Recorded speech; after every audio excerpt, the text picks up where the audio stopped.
Two guys in an HOA-branded squad car blocked my driveway over an $89 landscaping fine, smirking, waving a clipboard like they ran the place. They didn't know they were picking a fight with the chief of police, and by the time they found out, it was way too late. What happened next changed our entire neighborhood, and it started with one ridiculous piece of paper. It was the kind of Saturday morning that makes you pause and remember why you put up with the long hours, the late nights, and the weight of a badge on your chest. The sun was warm but not punishing, the breeze light enough to rustle the wind chimes on the porch, and for the first time in what felt like months, I had no emergencies, no press briefings, no political firestorms to navigate. Just a cup of hot coffee in my hand, and the sound of my wife humming while she tended to her rose bushes in the front yard. After 23 years in law enforcement, 3 of those as the chief of police in our proud little town, you learn to savor the quiet. You learn that moments like this are rare and worth their weight in gold. My classic '67 Mustang sat in the driveway, hood popped open like it was relaxing too, and I had just finished tightening a few bolts I'd been meaning to get to for weeks. Life, for once, felt simple. Our neighborhood, wrapped and neatly trimmed. Lawns and white fences had always been a good one, safe, clean, friendly. It was the kind of place where neighbors waved at each other, kids rode bikes until dusk, and people brought casseroles when someone down the street had surgery. Of course, like many neighborhoods these days, we had a homeowners association, something I'd never minded much.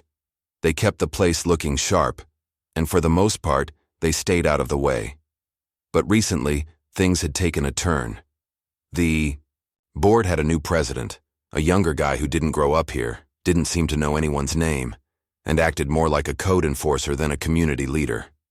He strutted around like he owned every square inch of sidewalk, handing out citations for things like decorative mulch violation or trash bins visible for more than 15 minutes. People grumbled, but no one pushed back. We all assumed he'd get bored or voted out by next year. As for me, I figured that as long as I kept my yard clean and my dues paid, I'd be left alone like always. That's why, when I saw the envelope, taped directly to my garage door, red ink in block letters screaming "Final Notice," I stopped in my tracks. That wasn't how the HOA operated. Notices were supposed to be mailed, not plastered like parking tickets. I pulled it off the door, already feeling a flicker of something in my gut. Inside, there was a printed notice that said I owed $89 for a landscaping violation and that immediate enforcement action had been authorized. Landscaping violation? My lawn looked like a golf course. I keep it trimmed twice a week. My flower beds are neat, my hedges squared off, and I literally won the Neighborhood Beautification Award 2 years ago. My wife still teases me about that plaque hanging in the garage. I reread the notice twice, thinking maybe it was addressed to the wrong house, but no, there was my name in bold type. The fine apparently stemmed from some vague non-compliance noted by an external HOA observer. Whatever that meant. I felt my jaw tighten, but I didn't want to overreact. It was probably a clerical error. Still, something about the way the letter was posted so publicly, like a warning sign, rubbed me the wrong way. I set it aside and went back to my car, but I couldn't shake the feeling that this wasn't over. My wife came over with a puzzled look, holding a pair of gardening gloves. "What's that?" she asked, pointing to the envelope. I handed it to her, and her eyebrows lifted as she read it. "That's not right," she said, shaking her head. "Didn't you just edge the lawn yesterday?" I nodded. "They're playing some kind of game, and I don't like it," I said. She frowned, then glanced toward the corner of the street. "Well, you're not going to believe this." I followed her gaze, and my heart skipped. A vehicle I'd never seen before, white with the HOA logo printed on the doors, was slowly cruising past our house. 2 guys inside, sunglasses on, scanning the homes like they were casing the block. One of them had a clipboard. The other looked like he was recording something on his phone. I watched them slow down in front of my driveway, eyes locked on me and my Mustang. Then they pulled over, parked, right across my driveway. Not on the street. Across my driveway. One of them stepped out, walked up, and said, "Sir, we're enforcing a temporary access hold on your vehicle due to unpaid fines. You'll need to settle the amount before moving it. I blinked. I looked at the man, maybe mid-20s, trying very hard to sound official, and I asked calmly, "You're blocking my personal property over 89s?" He didn't flinch, just repeated his script like he was trained to do this. I told him there had to be a mistake, that I hadn't even had time to appeal the notice, but he simply nodded toward the HOA logo on his shirt and said, "It's policy." That's when I realized they had no clue who I was, no idea that they were arguing with the chief of police. I didn't want to pull rank. I never do. But something about this felt deliberate, not just a mistake, a message. I stayed calm, but my mind was racing. Was this kid trying to make an example out of me? Was the new HOA president trying to flex his authority in the most absurd way possible? I could see my neighbors peeking out from behind their curtains, probably wondering what I had done to get the HOA cops involved. It was humiliating. It was outrageous. And as the young man stood there, arms crossed, smirking slightly, I knew I wasn't going to let it slide. This wasn't just about a fine. It was about control, about how far a little power could go in the wrong hands. I calmly asked for his supervisor. He told me the director of enforcement would be in touch. I asked for a copy of the bylaw that allowed them to block driveways. He said I could file a request. Then he walked back to the squad car, sat in it, and left it right there across my driveway, as if daring me to try and move my Mustang. And in that moment, as I stood there staring at the ridiculous scene in front of me, I made a decision. I was going to find out exactly how deep this HOA power trip went, and I wasn't going to stop until someone answered for it. What they didn't realize is that I've spent my entire career standing up to bullies, only now the badge was on the other side of the street. So, if you're as stunned as I was that an HOA thinks it can block your driveway over a landscaping fine, go ahead and hit that like button, subscribe to the channel, and turn on the bell so you don't miss what happens next. Because trust me, this situation spiraled fast, and what I uncovered next about the HOA's so-called authority was something no one in this neighborhood was prepared for. Curiosity turned into disbelief as I unfolded the letter with its cheap printer ink still warm from the morning sun. Failure to pay $89 for an unresolved landscaping violation. Immediate enforcement action authorized. Landscaping violation? I actually laughed out loud. My yard was practically the pride of the neighborhood. Green, edged with military precision, flower beds bursting with color, and not a single blade of grass out of line. My wife and I took real pride in it, and we had 2 back-to-back neighborhood beautification awards to prove it. I could have recited our HOA's landscaping guidelines by heart. That's how closely I followed them. This had to be a mistake, or maybe one of those ridiculous new infractions the new HOA president had been inventing since he took over the board. The guy barely looked old enough to rent a car, let alone lead a homeowners association. Still, I figured I'd call later, get it cleared up and move on with my day. But before I even had a chance to grab my phone, I heard the distinct crunch of tires on gravel. I looked up, and that's when things started to get weird. A white SUV I didn't recognize rolled to a stop right in front of my driveway. Plastered. On both sides was a big HOA logo, complete with bold black letters that said, Property Enforcement Unit. Yes, the HOA apparently had their own patrol cars now. I hadn't voted for that, and I sure didn't remember getting a letter about it. Out stepped 2 guys in their mid-20s, dressed in black slacks and branded polo shirts with reflective sunglasses that screamed, wannabe authority. One of them held a clipboard with far too much self-importance, and the other carried a small body camera clipped to his shirt, recording everything. They moved with the same energy I'd seen 100 times before. People with just enough power to feel dangerous, but not enough to understand the responsibility that came with it. The clipboard guy cleared his throat and looked down his nose at me like I was the one on trial. Sir, you are currently in non-compliance with the HOA code regarding landscaping standards. Per Section 4B12, immediate enforcement action has been authorized due to unpaid violation fees. You're not allowed to move your vehicle until the matter is resolved. I stood there for a second, stunned. Excuse me, I said, gesturing to my car and then the open driveway. This is my property. You've had multiple notices, the guy continued, flipping through his paperwork for dramatic effect. "We have documentation dating back 2 weeks. Vehicle containment is part of our standard enforcement protocol. If the fee remains unpaid, further steps may be taken, including escalation." I raised an eyebrow. "Escalation?" "Yes, sir. Additional containment measures, towing at owner's expense, and possibly a lien notice depending on future noncompliance." I actually had to bite my tongue to keep from laughing. I wasn't dealing with city code enforcement or trained officers. I was being threatened by 2 glorified clipboard carriers on a neighborhood power trip. "You do realize you're not law enforcement, right?" I asked calmly. "You're private, security, for a neighborhood board." The guy with the body cam straightened up and said, "Sir, please refrain from confrontation. We're within our rights to enforce community standards. This isn't personal." But it sure felt personal. Blocking my driveway?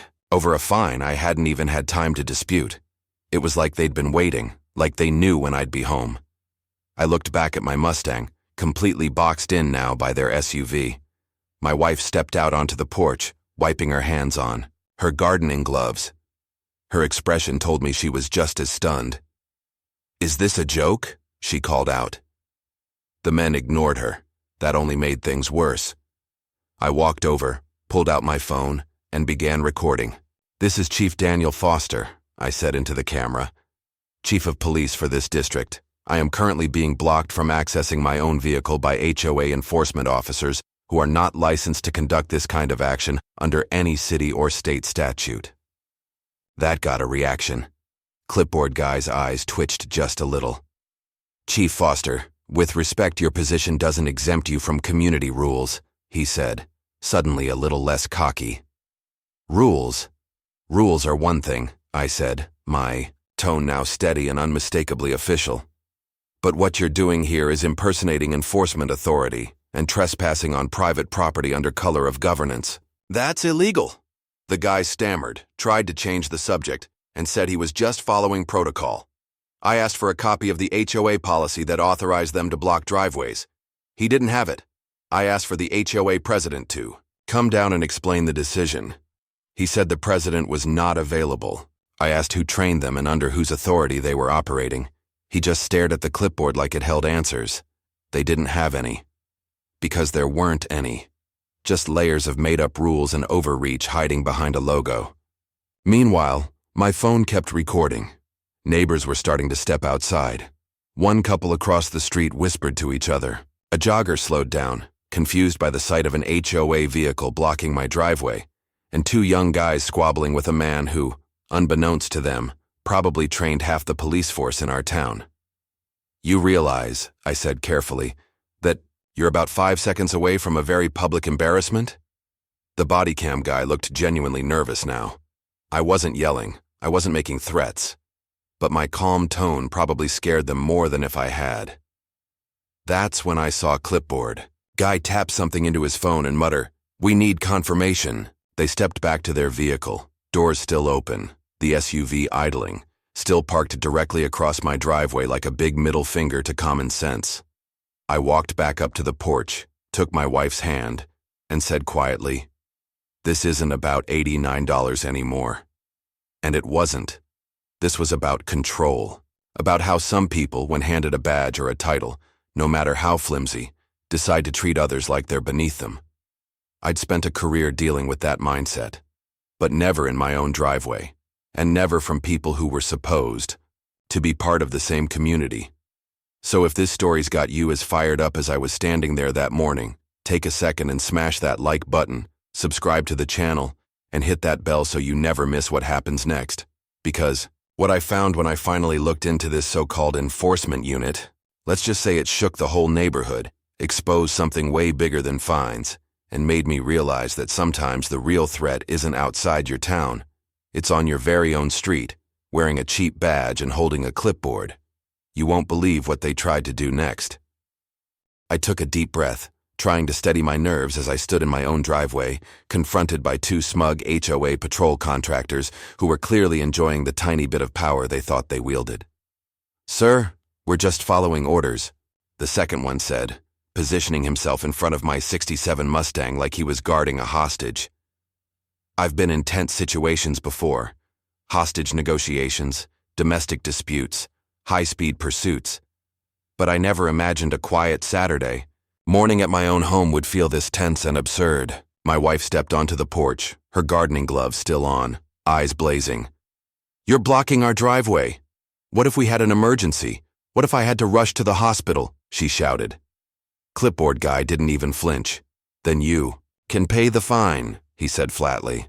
I blinked, stunned, not just at the audacity, but at the complete disregard for basic decency. I was standing on my own property, in a house I worked decades to afford, surrounded by neighbors I've protected for years.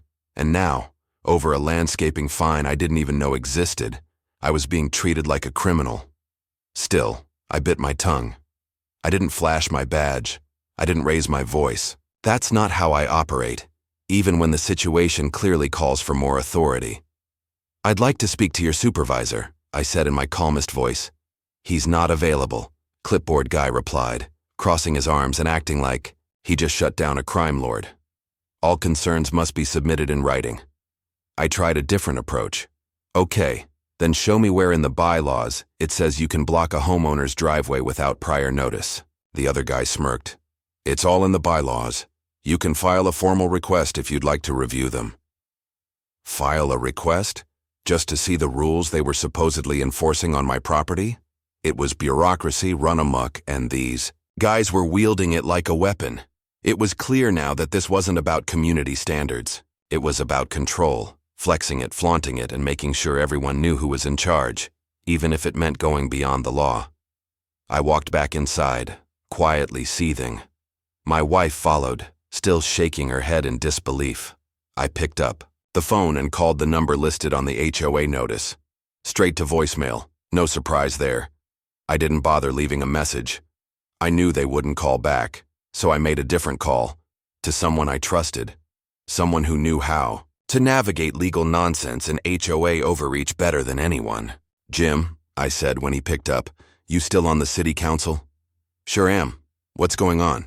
"I've got a situation here. HOA guys blocking my driveway. Say it's over an $89 landscaping fine. I never got a proper notice, and now they're escalating." He paused. "Wait, they're physically blocking your driveway?" "Yup.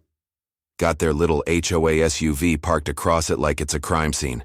Two guys won't move." "That's illegal," he said without hesitation. "Private citizens can't detain property without due process. And blocking your driveway without a legal order? That's bordering on false imprisonment." "That's what I figured." "Want me to send someone over?" "Not yet," I said. "I want to give them a chance to do the right thing. But I need you to look into this HOA president. Something's not right here." "Will do," Jim said. "But be careful. These HOA boards, some of them are getting bold. Especially if they think no one's watching." I thanked him and hung up. Outside, the two patrol guys were still standing their ground. A neighbor across the street had come out and was filming with his phone. Another was peeking through their blinds. I could feel the tension building, not just for me, but for everyone who lived under the shadow of this new, hyper-aggressive HOA leadership. I walked back out and tried once more. "Gentlemen, you are now trespassing on private property and interfering with my ability to access my vehicle. If you do not remove your vehicle immediately, I'll have no choice but to take further action." They didn't budge. Clipboard guy smirked. "Sir, we've already documented everything on camera. You're making a scene." That's when I knew they were counting on me to snap. They wanted me to get angry, to yell, to lose control, so they could say I was uncooperative, maybe even call the actual police and make a bigger spectacle. But I wasn't going to give them that satisfaction. "That's fine," I said coolly. "Document everything. I've got my own footage too. Let's see how that plays in court." I turned and walked back inside, grabbed my badge, and not to flaunt it, but because things were about to escalate, and I needed every bit of credibility I had to protect not just myself, but the rights of my neighbors. Before I could go back outside, though, my phone buzzed. It was a text from Jim. "You were right. HOA president is connected to a private enforcement firm. They've been trying to get approval to turn multiple communities into private security zones. Yours is one of the first test sites. My blood went cold. This wasn't just about me. This was bigger. Some kind of unofficial pilot program to turn peaceful neighborhoods into pseudo-police states run by contractors who answer to no one. And my driveway was the first battlefield. If you've stuck with me this far, go ahead and like this video, hit that subscribe button, and turn on that bell notification so you never miss what happens next. Because trust me, what I uncovered next wasn't just shocking, it was dangerous. The next time they came back, they didn't come alone. And they weren't interested in just a fine anymore. 15 minutes passed like a slow boil, every second feeding the tension in my gut as I waited for backup. Not because I needed muscle, but because I needed legitimacy in this farce to be seen by the neighborhood, by these rogue HOA enforcers, and most of all, by whoever was orchestrating this ridiculous power play from behind a desk. Finally, the familiar hum of a real patrol cruiser broke the silence. It wasn't an HOA patrol car or some private security vehicle dressed up to look official. It was an actual city-issued police cruiser, marked, registered, and legal. Out stepped Officer Daniels, one of my best men, a solid cop I personally trained and trusted. He took one look at the scene, the HOA SUV parked sideways across my driveway, the two HOA contractors in branded polos standing there with a mix of confusion and panic, my '67 Mustang still boxed in, and me, arms crossed, not angry anymore, just disappointed, and he raised a brow. "Hey, Chief," Daniel said with a grin tugging at the corner of his mouth. "Everything all right here?" I nodded, but my tone was dry. "Could use your help explaining the difference between HOA guidelines and actual municipal law." At that moment, the color visibly drained from the face of the clipboard guy. His partner's cocky stance wilted, like a flower hit with a frost. "Wait, you're the police chief?" Clipboard guy asked, his voice a few octaves higher than before. I gave him a long, deliberate nod. "Yes, and you're illegally blocking a police officer's private vehicle on his personal property without a warrant or lawful justification. Want to tell me again about your enforcement protocol?" The silence that followed could have swallowed a thunderclap. Officer Daniels stepped forward with his notebook already out. "Gentlemen, I'm going to need you to move that vehicle immediately. You are currently trespassing and obstructing private access to a residence. That's a violation of local ordinance and could escalate to criminal charges." The clipboard guy stammered. We were just doing what the HOA president instructed. We were told this was part of a compliance directive." Daniels held up a hand. "Compliance doesn't give you the authority to detain property, obstruct driveways, or intimidate residents. You're not law enforcement, you're private contractors. That's an important distinction." I watched them freeze for a second, then start whispering furiously to each other, like two schoolboys caught cheating during an exam. I didn't say a word. I didn't have to. They scrambled back to their vehicle, threw it into reverse, and sped back down the street so fast they nearly clipped the curb. Daniel shook his head and gave me a look. "Chief, want to file a report?"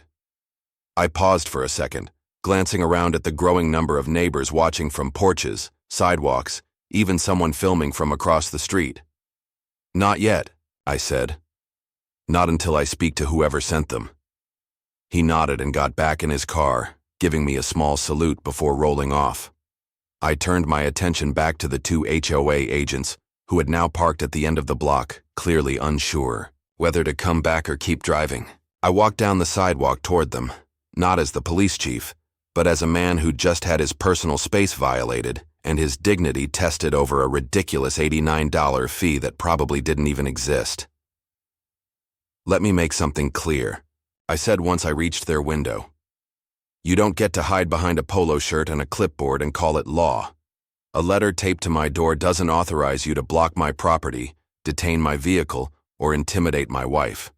And if this is how your boss wants to run this neighborhood, then you better let him know that the man living at 314 Oakwood Drive isn't just some retiree polishing his Mustang, he's the chief of police.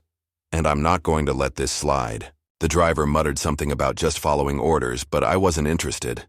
I turned and walked away, knowing I'd just made it crystal clear where the line stood. But as I stepped back onto my lawn, something caught my eye. Tucked inside the HOA's SUV's windshield wiper was another envelope, just like the one they taped to my garage door. I picked it up. It was addressed not to me, but to the neighbor, 3 doors down. Another final notice. Another enforcement action authorized. I suddenly realized this wasn't personal. Or rather, it wasn't only personal. This was part of a broader pattern. Someone was pushing this HOA to become something it was never meant to be. An enforcer, a gatekeeper, a private authority unchecked by real law. Back inside, I sat at my kitchen table and dialed Jim again. "We've got a problem," I said. "Bigger than my driveway." He didn't even hesitate. "What did you find?" "They've already started targeting my neighbors. These fake citations are being handed out like candy. And guess what? They're all being followed up with threats, fines, and vehicle block-ins. This isn't about landscaping violations. This is a power grab." He let out a low whistle. "I'll start digging, but be careful. If this is what I think it is, someone stands to make a lot of money and power if no one stops them. They're going to regret picking my street to start this," I said. I turned toward the camera by my porch and reviewed the footage. Good angles, clear audio, plenty of proof. And when I went to upload the video to my server, I found something strange. The network had been tampered with. Files missing. Logs wiped. Someone had tried to erase the evidence. This wasn't amateur hour anymore. Whoever was behind this had resources, and now they were trying to cover their tracks. If you're still watching, go ahead and hit that like button, subscribe, and turn on the bell so you don't miss the next part, because this story is far from over. What I discovered next about the HOA president's secret meetings, his connection to a private security firm, and how they plan to turn our entire neighborhood into a surveillance zone. Well, let's just say, you're going to want to see it with your own eyes. And trust me, it gets darker. By that evening, just as the sun was casting its final golden glow over the rooftops, my phone rang. I knew who it was before I even picked it up. The HOA president, Michael Winters, the same young man who'd been throwing his weight around, like he was trying to turn our quiet community into some kind of gated regime, had finally decided to reach out. His voice, usually sharp and arrogant in board meetings, now carried a different tone, hesitant, almost embarrassed. He didn't offer any real explanation, no full-throated accountability, just a carefully worded acknowledgement that, it seems there may have been an administrative oversight. Turns out, the infamous $89 landscaping fine wasn't even for my address. It had been issued in error and was meant for a home 2 streets over. No official letter retracting the claim. No public statement acknowledging the mistake. Just a weak, awkward phone call at dusk, hoping that I, the guy they tried to intimidate in front of his own house, would quietly forgive and forget. I could have pressed charges. I could have filed a formal complaint with the city. I could have used every ounce of power behind my title to make an example out of them. But I didn't. Because sometimes, real authority doesn't shout. It speaks firmly, clearly, and only when it matters. I told him calmly that what had happened today was unacceptable, not just because of the inconvenience, not even because of the disrespect, but because of what it revealed. The system he was running wasn't built on fairness. It was built on fear and a false sense of control. I requested, no, demanded, a special community meeting. Not in a month, not next week. That Saturday.